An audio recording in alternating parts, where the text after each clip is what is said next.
Secure research environments require more than technology. They need strategy.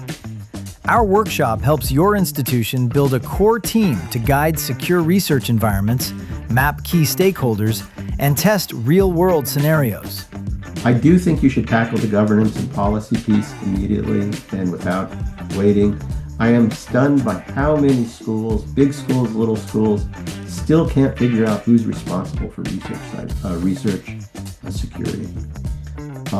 And too often, when it comes to the cybersecurity component, there's some hand waving. Oh, the CISO will take care of that. This is going to take an institutional effort, not just something that's handed to your security team.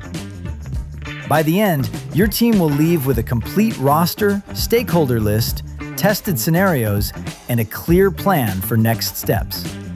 Join us March 31st and build your institution's secure research strategy.